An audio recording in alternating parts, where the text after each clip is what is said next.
윤피디님 그 유전자 임팩트 책 있잖아요. 네. 저도 오늘 그 유전자 임팩트를 이제 다 읽고 그 윤피디님이 그때 너무 잘 소개를 해주셔서 그 동기부여가 뿜뿜돼서 다 읽었습니다. 네. 근데 이제 오늘 저는 이야기해보고 싶은 게 그 유전자 임팩트에 관련된 내용은 윤피디님이 이전 영상에서 잘 설명해 주셨고 네. 저는 이 유전자 임팩트를 읽고 그 인생 전반에 좀 적용할 수 있는 깨달음 그게 한 3가지 정도가 있더라고요. 이 적용하는 서평쓰기의 대가이신 동현님 다음. 예. 네, 그래서 그 부분을 한번 읽어보려고 해요. 그 네. 유전자 임팩트를 딱 중간에 두고 비포 앤 애프터로 제가 뭘 깨달았는지. 네. 먼저 이 유전자 임팩트 이 책을 제가 봤을 때 첫 느낌이 어땠냐면요. 딱 겉표지를 봤을 때 이 책 쉽지 않을 것 같다. 뭐 두께가. 예. 벌써 600페이지가 넘고 네, 맞아요. 넘사벽이잖아요. 그리고 유전자라는 게 제가 딱 그 뭔가 이렇게 딱 직관적으로 딱 와닿는 그런 매력적인 주제가 아니에요. 저는 오히려 뭐 투자라든지 자기개발이라든지 심리학이라든지 행동경제학이라든지 이런 쪽이 조금 더 역사는 특히 더 엄청 좋아하고 그런 거거든요. 근데 이제 이 책은 유전자, 뭐 생물학, 화학, 의학, 공학 막 이런 걸 다루니까 이거 읽기 힘들 것 같고 사실 눈에 안 보이는 것들만 다루고 있잖아요. 예. 윤피디님은 좀 어떠셨어요? 저는 좀 이제 아무래도 공학 쪽이다 보니까 저는 그냥 이런 과학적인 얘기들이 나오면 다 재밌더라고요. 저는. 예. 근데 이게 대체로 좀 그러지 않을까 싶어요. 왜냐면 이제 책이 뭔가 이렇게 나왔을 때 뭐 순위가 있잖아요. 아무래도 판매량. 네. 근데 이런 거에 있어서는 좀 차이가 나긴 하니까. 그리고 그 말씀하신 대로 이런 과학적인 얘기가 저도 이제 과학을 좋아하지만 그런 게 있어요. 이걸 어떻게 현실에 적용할 건데 내가 이걸 읽는다고 도움이 돼? 이렇게 생각하시는 분들 많거든요. 예. 그래서 이제 그런 부분이 있어가지고 처음에는 좀 제가 이렇게 서점에 갔어도 똑같은 돈이 있고 한정된 시간이 있다면 이 책을 고르지는 않을 것 같은 그런 느낌이 솔직히 있었거든요. 그런데 이제 제가 뭘 깨달았냐면은 3가지 중에서 첫 번째인데 가랑비에 옷이 젖는다. 낙숫물이 바위를 뚫는다. 네. 그 말이 있잖아요. 네. 근데 그 말이 정말 맞다라는 말을 제가 알게 됐어요. 왜 그러냐면 유전자 임팩트를 보시고서 유전자 임팩트를 보면서 왜 그러냐면은 이 유전자 임팩트에 나오는 여러 내용이 있는데 주된 내용은 유전자 편집 기술이잖아요. 네. 그래서 그게 바로 이제 크리스퍼 카스9. 그러니까 요게 이제 주된 내용 중에 하나인데 제가 짤막하게 한번 설명을 드려보면은 모든 생물에는 그 DNA 염기 서열이 있잖아요. 네. 근데 그 염기 서열에서 잘못된 부분이 있어요. 그럼 그 잘못된 부분 때문에 예를 들어 우리가 질병을 갖게 되는 거잖아요. 네. 근데 그 병을 고치기 위해서 이 유전자에 대한 이해가 없으면 그냥 대증적으로 뭐 화학적으로 약을 먹어서 그냥 고치게 된다라는 거죠. 근데 이 유전자 가위는 어떻게 되는 거냐면 그 유전자 자체를 뭐 잘라내는 비유적으로 하면은 네. 그렇게 해서 그 병의 근본 원인을 바꾼단 말이에요. 맞습니다. 그러니까 이게 조금 더 극단적으로 말하면 병을 그냥 근본적으로 바꿔버리는 거예요. 그러니까 아예 감기가 안 걸려. 그때 설명해 주신 대로 LG에 안 걸려. 그렇죠. 그런 아이를 만들 수도 있는 거죠. 그런 식으로 접근을 하는 게 이거잖아요. 그래서 이런 내용을 다룬 게 이 책의 내용인데, 그리고 이 책에 또 주인공이 있죠. 누구냐면 프랑스의 에마뉘엘 샤르팡티에, 네. 그리고 미국의 제니퍼 다우드나 교수. 그래서 이 둘이 2020년도에 노벨 화학상을 수상하기도 합니다, 실제로. 근데 제가 이제 이 책을 읽어가면서 이런 내용들이 이해가 되게 잘 되는 거예요. 이상하게. 예. 그리고 불편하지가 않은 거예요. 그래서 왜 그런가 싶더니 제가 1년 전에 이거에 대한 책을 읽었더라고요. 진짜요? 그래서 그게 뭐였냐면은 모기라는 책이었어요. 저희 싱큐온에서 다뤘던 책 중에 하나거든요. 근데 이 모기는 과학책이 아니에요. 역사책이죠. 역사책이죠. 제가 아까 역사에 관심이 있다고 했잖아요. 네. 그 역사책을 읽을 때 이 내용이 있었어요. 그러니까 이 유전자 임팩트처럼 굉장히 막 심도 깊게 그 유전자 가위라는 부분만을 갖고 600페이지를 쓴 이런 건 아니지만 이 모기라는 책의 한 챕터에서 제가 기억납니다. 이걸 경험했던 거예요. 네. 어떤 부분이냐. 빌 게이츠가 그 모기, 이게 이제 모기가 말라리아 네. 그걸 퍼뜨려가지고 정말 많은 인류의 사람들을 해치고 있잖아요. 그래서 이 빌 게이츠가 진짜 자기 남은 생애를 걸고 이 말라리아를 어떻게 퇴치할까 그거를 두고 언급하는 게 유전자 가위거든요. 맞아요. 거기에 몇 천억을 투자했다고. 그게 생각이 나면서 그래서 내가 이 책을 읽는데 큰 무리가 없구나 라는 생각을 하게 된 거예요. 그러네요. 네. 그러니까 이 모기라는 책을 조금만 설명을 드리면 이런 거거든요. 이 아테네, 스파르타, 페르시아, 그러니까 기원 전, 기원 후, 그리고 다음에 뭐 알렉산드로스, 그리고 신대륙, 아메리카, 그리고 20세기. 그리고 현대에 이르기까지 이 모기라는 한 매개를 통해서 꿰뚫는 책이에요. 그렇죠. 어떤 역사의 변곡점 상에서 이 모기가 어떤 역할을 했는지. 그래서 이 왜 아테네 스파르타가 왜 망했냐. 물론 전쟁을 해서 망한 것도 있지만 그 전쟁을 하다가 그 모기들이 새로운 질병들을 막 옮기는 거죠. 그런 전염병들로 해서 망하게 된단 말이에요. 사실상 우리 인류 역사의 뒤편에서 예, 인류 역사를 조종해온 게 거의 모기였다. 이렇게 봐도 무방한. 예. 그러니까 이 책의 부제가 이거예요. 인류 역사를 결정지은 치명적인 살인자. 그래서 이게 통계적으로 나와요. 그 모기 때문에 사망하는 사람이 연간 72만 5천 명이에요. 근데 2위가 누구냐? 인간에 의해 살해되는 거거든요. 그러니까요. 예. 근데 인간에 의해 살해되는 게 훨씬 많지 않을까? 근데 통계로 봤을 때 47만 5천 명. 한 절반 정도 수준인 거예요. 그리고 뱀, 뭐 개, 악어 이런 게 있거든요. 근데 이거는 10만 명도 안 돼. 5만 명 막 이런 거예요. 그러니까 살인자, 가장 많은 인류를 죽인 사람이 죽인 존재가 누구냐? 모기. 이 모기라는 거죠. 그런 관점에서 이 책을 썼던 거거든요. 그리고 그 모기가 아까 이제 매개암 질병 중에 하나가 말라리아. 그렇죠. 근데 이거를 제가 이제 그때 그 지식이 있으니까 이거를 그냥 지나치지 않고 쉽게 읽을 수 있었던 거예요. 또 어떤 일이 있었냐면은 이 교수들 샤르팡티에랑 다우드나 교수 이름이 익숙한 거예요. 그래서 왜 익숙하지 했더니 2020년에 노벨상 타면서 이 사람들이 미디어에 막 올라왔었거든요. 네. 그러니까 그런 기사들이 막 누적이 되면서 이 책이 어렵지 않게 읽을 수 있었다. 그러니까 첫 번째 인생 깨달음이 뭐냐. 가랑비에 옷 젖는 거예요. 아, 그동안 읽어오셨던 것들이 다 가랑비에 옷 젖듯이 다 지식이 쌓여서 다른 거를 이해하는 데도 도움이 된 거네요. 그렇죠. 네. 그러니까 근데 이 책이 제가 만약에 처음 딱 했으면 그 진입장벽이 굉장히 높았겠죠. 근데 초등학교에 겪고 중학교 겪으면서 결국 고등학교에서 미적분을 다루듯이 제가 여기까지 이르게 된 거예요. 그래서 거기서 인생 지혜를 깨닫게 된 거예요. 이게 꾸준한 독서가 이렇게 또 꽃을 피우게 되네요. 작은 실천의 힘입니다. 그러니까 오늘이 진짜 제일 빠른 것일 수 있는 거죠. 그래서 이 책의 그 유전자 임팩트의 그 원서 제목을 보면은 이게 에디팅 휴머니티거든요. 예, 인간을 편집하다. 인간 자체를, 인류 자체를 편집해버리는 거예요.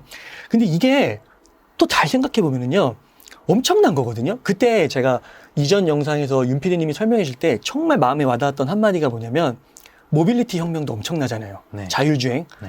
근데 그거는 인류의 라이프를 바꿀 수 있다. 하지만 이 유전자 임팩트, 유전자 가위는 정체성. 인류의 정체성 자체를 바꿀 수 있다. 왜냐면 그 진, 유전자를 바꾸는 거니까. 그러니까. 그 한마디가 굉장히 저에게 다가왔거든요. 그럼 보세요. 그 말에 맞다는 전제하에 모빌리티가 중요할까요? 유전자가 중요할까요? 유전자가 중요하죠. 유전자 임팩트가 훨씬 중요하잖아요. 그렇죠. 정체성을 바꾸는 건데. 그러면 이거는 사실 모두 다 알아야 되지 않을까요? 그렇죠. 근데 어떻게 보면 우리는 자율주행, 4차 산업혁명, 뭐 현대 기아차 여기에 대해서 큰 관심을 갖고 있는데 이 유전자 가위에 대해서는 그 관심도가 낮을 수가 있다는 거예요. 그러니까 이게 뭐냐면 나라는 존재가 있고 내가 흥미를 갖고 있는 분야가 있지만 이게 어떻게 보면은 지식의 차이 그리고 내가 얼마나 사전 지식을 갖고 있느냐 그런 거에 따라서 이 세상에서 정말 큰 거대한 변화의 물결을 인지하지 못하고 있을 수 있다는 거죠. 그러니까 작은 것에서부터 내가 익숙치 않은 것에 대한 노출을 하는 게 굉장히 중요하다는 거예요. 그러니까 너무 생뚱맞게 처음부터 익숙치 않은 환경에 가면 부적응으로 그냥 떨어져 나갈 수 있겠죠. 근데 아주 작은 그런 부분에 있어서 이게 누적이 됨으로써 1년이 지나고 나니까 2년이 지나고 나니까 이런 게 이제 익숙하게 다가오는 그런 변화를 얻게 되었다라는 겁니다. 말씀을 들어보니까 남독의 장점을 직접 체험을 하셨다. 이런 얘기가 돼요. 남독이 이제 다양하게 읽히잖아요. 다양하게 읽었기 때문에 유전자 임팩트도 결국 받아들일 수 있게 되는. 예. 그래서 여기서 이제 한 발 떡 나아가서 이제 두 번째 깨달음이 뭐냐면, 이게 돈이 될 수도 있겠는데 이걸 깨달았어요. 제가 이 얘기가 나올 줄 알았습니다. 예. 그러니까 대표적으로 손쉽게 생각하면은 주식 투자죠. 그렇죠. 이게 왜 그러냐면은 며칠 전에 그 바이오젠이라는 기업이 미국에서 이 바이오젠 기업이 엄청나게 주가가 폭등했거든요. 예. 아세요? 네, 알고 있습니다. 뭐. 알츠하이머 치료제. 맞아요. 최초로 예. FDA 승인을 받은 거예요. 맞습니다. 근데 이 알츠하이머가 그 원인 중에 하나가 뭐냐면 아밀로이드 베타라는 단백질이 이 머릿속에서 뭉치는 거잖아요. 맞습니다. 근데 그거를 푸는 게 이 바이오젠이 만든 약 아두카누 밥이라는 거예요. 그러니까 이게 저희가 또 읽었어. 숙면의 모든 것이라는 책에서 네. 이 아밀로이드 베타라는 거를 때문에 우리가 치매에 걸리고 우리의 뇌 기능이 저하된다. 그러면서 또 이해가 되는 거예요. 그래서 이것에 대한 관심이 확 가는 것처럼 이거 유전자 임팩트, 유전자 가위의 관점으로 보니까 이거에 대한 관련 기업이 있을까를 보게 된 거예요. 그랬더니 실제로 있더라는 거죠. 책에 실제로 많이 언급이 돼요. 네. 크리스퍼 테라퓨틱스라는 기업이 이미 있어요. 네. 그래서 그 캐시우드라고 네. 그 돈나무라고 불리죠, 우리나라에서. 아크인베스트먼트, 이분이 여기에다가 또 투자를 하고 있더라고요. 아. 그러니까 이런 거를 봤을 때, 와, 이게 정말 이렇게도 연결이 될 수 있는 거구나. 그리고 실제로 제가 조금 더, 그래서 너무 궁금하니까 더 이렇게 미디어를 찾아보니까 이거 아세요? 2018년도, 19년도에 우리나라가요, 차세대 먹거리 산업으로 3개를 선정합니다. 네. 3가지 산업이 혹시 뭔지 아세요? 뭔지 전 그건 모르겠어요. 첫 번째가 반도체고, 두 번째가 모빌리티예요. 아. 세 번째가 뭐냐면 바이오 헬스예요. 그러니까 이쪽으로 가겠다라는 거거든요. 근데 그때 만약에 예를 들어서 바이오 쪽에 우리가 투자를 했다면 어떻게 됐을까요? 지금. 그래서 제가 삼성 바이오로직스라든지 셀트리온이라든지 이런 주가를 봤거든요. 그 당시에 비해서 엄청 또 날아간 거예요. 몇 배 성장한 거예요. 그러니까 이게 미래에는 알 수 없지만 이런 유전자 편집 기술을 이용해서 기업을 이제 지금 이미 창업을 해놓고 여기에 대한 우리가 공부를 하면 할수록 미래의 삼성 바이오로직스의 현재 모습이 될 수도 있다라고 생각해 볼 수 있잖아요. 그런 식으로 접근하면은 사실 이 유전자 편집 기술이 정말 실용적인 기술이라고 또 생각을 해볼 수가 있는 게요. 전 책 보면서 좀 놀랐어요. 여기서 아까 그 사르팡티에 교수님도 그렇고 다우드나 교수님도 그렇고 다 연구자분들이잖아요. 근데 지금 다 각자 바이오 회사를 설립하셔가지고 창업을 해서 연구를 하고 있는 거예요. 그래서 사실 학문 분야에서 이렇게 바로 이렇게 창업으로 연결되기가 쉽지가 않거든요. 보통 이제 거의 다 대학에서 연구들을 하시지 아니면 아예 따로 연구소를 만들거나 그런데 이 분야는 그걸 만드신 분들이 바로 그냥 회사를 차려버릴 수 있을 정도로 지금 투자도 많이 되고 있고 왜냐면은 너무나 실용적인 학문이니까요. 바로 현실에 적용하면은 우리의 삶과 이런 것들이 확 바뀔 수 있으니까 정말 경제적인 면에서도 핫한 그런 과학이다 이렇게 말씀드릴 수 있어요. 맞아요. 그러니까 이 유전자 임팩트라는 것만 딱 났을 때는 제가 고르지 않을 것 같다고 했잖아요. 그러면 이게 조금 이렇게 확대해서 말하면 이런 거죠. 아, 내가 돈 벌 큰 기회를 놓칠 수도 있었겠구나. 그렇죠. 왜 워런 버핏이 그런 얘기 하잖아요. 자기는 자기가 잘 모르는 분야는 들어가지 않는다고. 그런데 그 워런 버핏도 유전자 임팩트를 봤으면 내가 이제 이 분야는 좀 알겠으니까 들어갈 거거든요. 근데 실제로 워런 버핏이 옛날에는 그 필수 소비재 위주로 투자를 했잖아요. 네. 근데 지금은 애플 주식을 가장 많이 갖고 있어요. 근데 그것도 애플 공부를 했다는 거예요. 점점 IT 쪽으로. 그러니까 이게 우리가 그게 똑같아요. 그게 맞는 것 같아요. 되게 작은 현상이지만 그걸 충분히 확대 해석할 수 있는 게 내가 이 책을 안 읽었을 것 같은데 과거에 그런 하나 둘의 그런 작은 물방울로서 낙숫물로서 젖어 놓으니까 이걸 보면서 이제 큰 기회가 보이게 되는 그런 순간이 오게 된다. 역시 기회는 아는 만큼 보인다. 아는 만큼 보인다. 것 같아요. 그 아는 만큼 보인다라는 게 또 갑자기 어느 순간 뿅 해가지고 깨달아지는 게 아니라 작은 것에 계속해서 누적, 작은 실천의 힘, 작은 누적의 힘, 작은 습관의 힘 그런 게 있었다라는 거죠. 그게 두 번째고 자, 세 번째는 뭐냐면 이제 저는 부모로서 느꼈어요. 자녀 양육의 관점에서. 그러니까 제 딸아이가 있잖아요. 그러면 벌써부터 이 대한민국 부모가 어쩔 수 없는 것 같아. 4살, 3살이지만 이 애들이 어떻게 좀 커갔으면 좋겠느냐가 벌써부터 생각을 하게 되거든요. 그래서 책을 읽으면서 무슨 생각이 들었냐면은 우선은 내가 진짜 다방면에 걸쳐서 남독이죠. 독서하는 부모가 돼야겠다는 생각이 들었어요. 왜냐면 만약에 제 딸이 한 10몇 살 이렇게 컸어요. 근데 생물학 분야에 관심이 생기는 거예요. 화학 분야에 관심이 생기고 그때는 지금보다 더 보편화가 됐겠죠. 한 10년이 흘렀으니까. 근데 내가 이런 책을 안 읽으면은 조언을 해줄 수가 없는 거예요. 유전자 가위라는 게 있대. 유전자 편집이라는 게 있대. 이걸로 노벨상을 탔대. 그리고 일반적으로 기사 수준에만 읽었으면 그 정도밖에 이야기하지 못하는데 이런 책을 읽으면 조금 더 상세하게 설명을 해줄 수 있는 거죠. 사실 이 책 제대로 읽으면은 그 유전자 편집 기술에 관해서는 거의 뭐 교과서나 한 학기 수강을 들은 거랑 마찬가지예요. 정말 그런 거예요. 할 수 있어요. 정말 대학생들이 그 뭐 화학과나 생물학과나 4년 공부해서 얻어가는 게 있잖아요. 근데 이런 급의 책을 예를 들어 한 100권 읽었어요. 뭐 어떨 것 같으세요? 그럼 그건 대학 수준도 못 비교해. 100권을 읽으면. 100권, 그럼 100권 너무 많고, 한 10권. 10권 정도 읽으면 진짜 대학에서 그걸 전공한 사람하고 의사소통할 수 있는 수준만큼 충분히 되죠. 될 수 있다고 봐요. 저는 이제 공대를 나오지 않았으니까. 이게 제가 아까 이제 완벽하다 그랬는데 이게 정말 연구 분야적으로 완벽한 그러니까 대중서 수준으로서는 대중이 이 정도 알고 있다? 그러면 뭐 이야기 나누고 뭐 거기에 대해서 어떤 의견을 펼치고 이런 데는 전혀 무리가 없다. 예. 그러니까 제가 그걸 느끼고 자녀에게 만약에 내가 이런 코칭을 해줄 수 있다면 나는 그 길로 가지 않았지만 자녀가 그거를 알고 얼마나 동기부여 받겠어요. 한번 생각해 보세요. 자녀랑 제일 가까운 건 그 엄마잖아요. 엄마, 아빠. 네. 근데 엄마, 아빠가 그런 피드백을 주는 거예요. 근데 봐봐요. 잘 생각해 보면 그 아이가 공교육을 받으러 갔어요. 근데 아이가 생물학에 관심이 있어. 근데 과연 학교 선생님이 그 생물학에 대해서 이런 유전자 가위에 대해서 그런 가이딩을 해줄 수 있을까? 그런 훌륭한 선생님들이 과연 많고 내 딸이 그런 선생님을 만날 수 있을까? 그런 확률이 높을까 생각해 보면 어떨 것 같아요? 저는 그런 어떤 선생님들 확률보다 이렇게 말씀을 한번 드리고 싶은 게 어떤 사람한테 동기를 부여하고 희망을 주는 거는 멀리 본 비전이라고 저는 생각을 해요. 그런데 솔직히 우리가 학교에서 배우는 건 앞으로의 과학을 배우는 게 아니잖아요. 이전 시대의 과학을 배워왔잖아요, 우리가. 피타고라스 정리 2000년, 몇천 년 전에 나왔어요, 피타고라스 정리. 근데 그걸 학교에서는 그걸 배우거든요. 그런데 우리는 이런 책을 보면은 이제 아이들한테 과거의 과학을 이야기하는 게 아니라 미래의 과학, 비전적인 과학을 얘기해 줄 수 있거든요. 그럼 저도 어렸을 때 그런 거에 빠졌기 때문에 과학을 좋아하게 됐어요. 와, 앞으로 과학이 발달하면 이런 것도 할 수 있고 달에 뭐 화성에도 갈 수 있고 뭐 인간 유전체를 편집하기 이런 것들을 하면서 꿈을 키워왔거든요. 그런 비전을 아이에게 제대로 설명해 줄 수 있으면 꿈이 생기는 거죠. 그러니까 그거를 명시적으로 좀 더 구체적으로 그 상상의 세계를 보여줄 수 있느냐의 여부. 그게 동기부여랑 엄청나게 연관이잖아요. 그렇습니다. 그리고 그 동기부여가 학습으로 연결되는 거잖아요. 제가 저희 어머니가 이제 은퇴를 하셨는데 초등학교 교사하셨어요.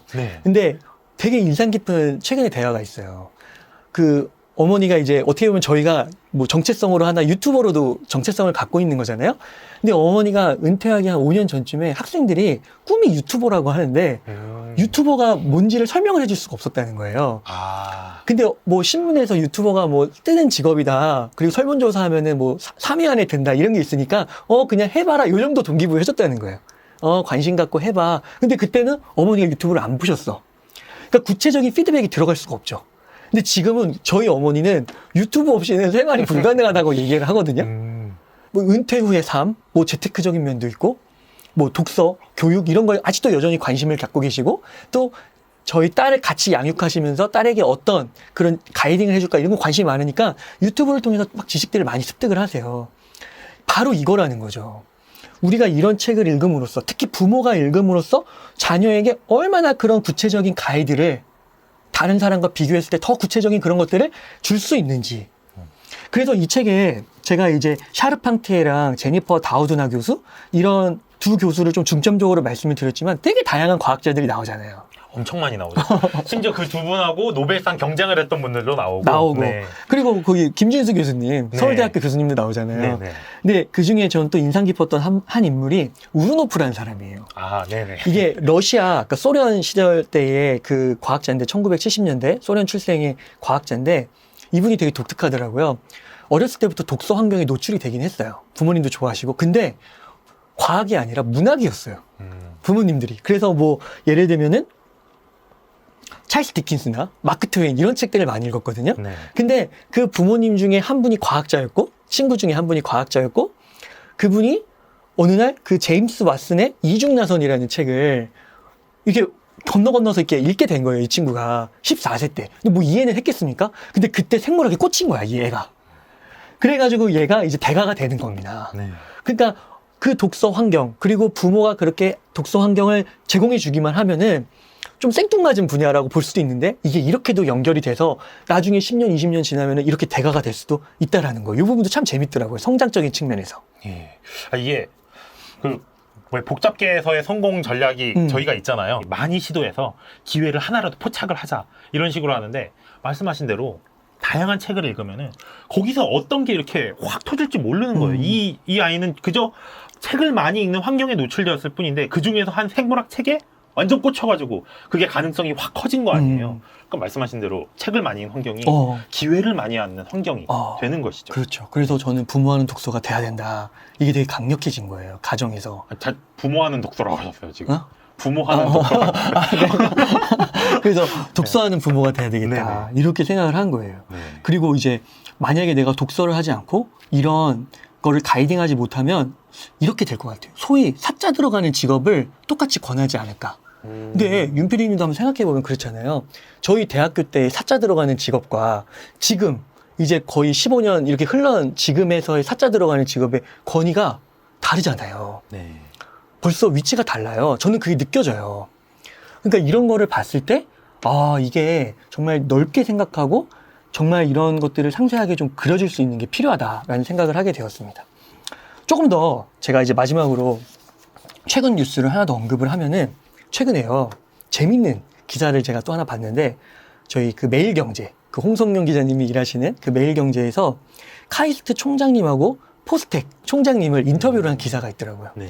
근데 무슨 내용이냐면 이분들이 의학 전문 대학원을 우리 대학에 설립하게 해주세요 이거예요. 그러니까 이게 약간 밥그릇 싸움이 있잖아요. 네네. 그러니까 이게 의학 전문 대학원 설립 못하게 한단 말이죠. 근데 왜 설립을 하게 되는 거냐면 우리는 병원 설립 안 하겠다.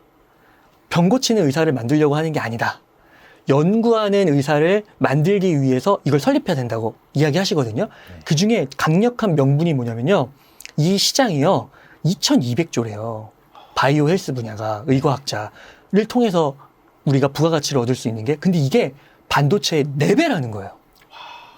근데 그래서 이 대학원을 설립해서 우리가 의과학자를 내야 된다는 겁니다. 근데 놀라운 게 뭐냐면 이렇게 주장을 했어도 많은 기존에 있던 대학들에서는 반발의 목소리가 나오겠죠.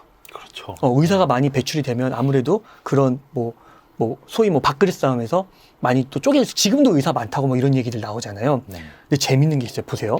한 총장님께서 이런 이야기를 하십니다. 자, 주요 대학에서도 이전에도 이 의과학자, 이런 의사들을 키울 필요성은 인식을 해왔대요. 그러니까 이게 오늘, 어제 하던 일이 아니라 몇 년 전부터 계속 나왔던 얘기인데, 자, 그래서 어떻게까지 했냐면, 기존 그런 의대에서 의대 졸업 후에 연구의 길로 가려는 학생들에게 장학금 등을 주는 MD.PhD, 이런 과정까지도 새로 만들었었대요. 네. 자, 근데 어땠냐? 신청자가 없었대요. 아. 자, 일례로 이게 되게 중요한 충격적인데 서울대 의대에서 매년 졸업생 135명이 나오는데요. 1년에 단 한 명도 나올까 말까래요. 다들 병원으로만 가려고 한대요. 서울대가 이렇다면 다른 대학은 사실 뭐 불보듯 뻔할 수 있잖아요. 이게 왜 병원으로 가고 의과학 쪽으로 가진 않을까? 몇 가지 이유가 있을 수 있는데 첫 번째는 의과학 쪽으로 하는 게 너무 척박하기 때문이죠. 힘들기 때문이죠. 뭔가 되게 헌신이라는, 보상보다는 헌신 이런 쪽에, 그래서 내적으로 뭔가 소명감, 사명감 이런 쪽을 되게 많이 요구하기 때문에 이런 현상이 벌어질 수도 있다고 보거든요. 왜냐면 현실적으로 우리는 인간이기 때문에 먹고 사는 일도 굉장히 중요한 측면이 있잖아요. 당장 의사가 되는 거랑 의과학자가 되는 거랑 월급이 달라지면 고민할 수밖에 없죠. 그러다가 네. 뭐 평생에 걸쳐서 또 뭐 개발하지 못하면은 진짜 이거는 다른 친구들은 막 돈도 잘 벌고 잘 나가고 있는데 뭐 이렇게 소외될 수도 있는 거고. 근데 자, 보세요. 근데 만약에 이런 지식들로 우리가 분위기가 조성되어 있고 이러한 지식들이 되게 편만하게 사회에 퍼져 있는 거예요. 공감대가 형성되어 있는 거예요. 그러면 어떨까라는 거죠. 그리고 이분들도 말하는 게 뭐냐면 이제는 더 큰 장학금 혜택 이런 것들을 주겠다라는 거예요. 그리고 아까 2018년도, 19년도에 정부 중점 사업 중에 하나가 이거죠. 여기에 몇 조의 자원을 투입하겠다는 거예요. 그러면은 저는 이런 기사를 읽었을 때 저는 어떤 생각이 드냐면 제 딸이요. 만약에 의학 쪽, 의과학 쪽에 관심이 있으면 저는 이쪽으로 가라고 할 것 같아요. 정부도 관심 있고 기업도 관심 있고 학계도 관심 있어. 근데 우리나라의 최고의 그 엘리트들이 안 가려고 해. 완전 블루오션 아닌가요? 그러네요. 예. 그러니까 제가 만약에 이 책을 읽지 않았으면은 이런 지식의 백그라운드가 없었으면 저도 이런 기사가 눈에 들어오지도 않았을 거고 그냥 사자 들어가는 직업으로 병원 만들고 이게 그냥 일반적인 루트의 하나로 고착이 됐을 수도 있다는 거죠. 사고방식이. 그렇죠. 근데 이게 깨졌다라는 겁니다. 유전자인 팩트를 보면은 이 생명공학 산업이 앞으로 얼마나 발전할지 그 가능성과 기회가 진짜 돈으로 환산하면 엄청 클 거라는 게 보이거든요. 엄청나죠. 저는 이거 우리나라 선구자 되고 제가 뭐 낙관적인 편향에 빠져있다 이렇게 말할 수도 있는데 저는 이거 한번 도전해보고 싶은 거예요. 조금 더 덧붙이면 이런 거거든요. 저희 체인지 그라운드도 처음에 컨텐츠 만들 때 뭐 되겠어 이랬거든요. 근데 우리가 페이스북의 가능성을 보고 유튜브의 가능성을 보고 SNS의 가능성을 보고 거기에 희망을 붙들고 어떻게 보면 온 거예요. 네. 여러 가지 이유가 있겠지만 그것처럼 저는 미래도 이렇게 바뀌어질 수 있다고 본다는 거죠. 그래서 실제로 아까 이야기해 주셨지만 그 팡티에 교수님하고 다우드나 교수님도 창업하잖아요. 네. 그래서 수천억 투자 받잖아요. 네. 어마어마한 거예요. 이게 뭐 병원 하나 설립해서 운영하는 거하고 급이 되겠습니까? 인류에 또 미치는 임팩트도 엄청나게 큰 거고. 그래서 정리를 해보면 이렇습니다. 첫 번째, 가랑비에 옷 젖고 낙숫물이 바위를 뚫는다. 이게 정말 진리일 수 있다. 정말 아는 것이 힘이다. 내가 아는 만큼 세상이 보인다. 그것을 위해서는 작은 누적이 있어야 된다. 그거를 꼭 말씀드리고 싶고, 그리고 우리는 점점 더 익숙해진다. 그것들을 꼭 믿고 그 누적의 힘, 축적의 힘을 믿자. 두 번째는 이런 가능성을 발견하게 되면은 이게 돈을 벌 수 있는 투자의 기회, 그 확대, 가능성까지도 연결될 수가 있다. 그리고 세 번째, 양육의 측면에서 자녀에게 정말 부모로서 그 자녀의 미래를 바꿀 수 있는 어마어마한 부가가치, 그거를 만들어줄 수 있는 좋은 비전과 기회를 제공하는 그런 사람이 될 수 있지 않을까. 이게 바로 자녀를 진정 사랑하는 구체적인 방법 중에 하나가 아닐까라는 생각을 하게 되었습니다. 뭐 인형도 하나 사줄 수 있고 맛있는 사탕을 사줄 수도 있지만 정말 이런 것들은 더 큰 차원에서의 그런 사랑을 표현하는 게 아닐까. 좀 더 확장하면 저는 정부 관계자들, 리더분들은 무조건 읽어야죠. 그렇죠. 그래서 똑같은 1조를 투자한다 하면 어디다 투자를 하겠어요? 이게 3대 산업 결정했다고 거기에 바이오 집어넣어 놨는데 그냥 허울 좋게 그냥 명분상으로 집어넣은 게 아니라면 관련 분야 공부해야죠. 예. 근데 만약에 그 1조를 예를 들어 뭐 석유 이런 쪽이 나쁘다는 게 아니라 그런 쪽에 지금 친환경 다 이쪽으로 가고 있는데 석유에다 가겠다는 거 우리나라만. 그러면 똑같이 1조를 쓰고 이게 말이 되겠습니까? 그렇죠. 그러니까 이런 쪽으로 투자를 하려면 정부 관계자도 이게 국민의 세금으로 가는 거잖아요. 확신이 없으면 흔들린단 말이에요. 또 국민들 중에서 또 다른 의견이 있으신 분들이 있고 뭐 전문가들도 의견이 다르기 때문에 듣다 보면은 이게 의사결정의 그 기준이 흔들린단 말이죠. 그러니까 이런 것들을 읽음으로써 좀 더 흔들리지 않는 소신을 갖게 되지 않을까. 그래서 꼭 읽으셔야 된다, 리더분들. 네. 이런 얘기를 좀 할 수 있지 않을까 싶습니다. 정말 어떻게 보면은 돈이 보이는 책이라고 볼 수도 있어요. 조금 이제 그게 근시일 내의 돈이 아니고 조금 더 한 10년, 20년 후를 봐야 되는 거긴 한데 솔직히 10년, 20년 후에 이 크리스퍼 카스9 기술이 어떤 변화를 일으킬지를 생각하면은 이거 지금부터 확실히 공부를 해두는 게 필요하지 않나 저는 그렇게 생각을 그러니까 합니다. 그런 것도 되게 중요한 거예요. 맞아요. 미래의 일은 아무도 모르기 때문에 될지 안 될지 모르지만 그거를 그냥 지금 내가 갖고 있는 정보 그거 되게 보잘것없을 수 있거든요. 그걸로 판단하지 말고 한 이 정도쯤은 시간을 내서 정말 읽고 나서 판단을 해보라는 거죠. 네. 그러면 진짜 또 새로운 세상이 열릴 수도 있다. 네. 다른 사람은 다 노라고 하지만 예스의 길로 가서 어마어마한 또 미래의 사회 경제적인 가치를 획득할 수 있다라고 근데 이거 보는 정부가 것입니다. 예스 해준 거거든요. 그렇죠. 그러니까 정부도 바보가 아니죠. 네. 그리고 빌 게이츠도 바보, 뭐 1200억을 그냥 주겠습니까? 그러니까요. 그런 게 아닐 수 있다라는 거죠.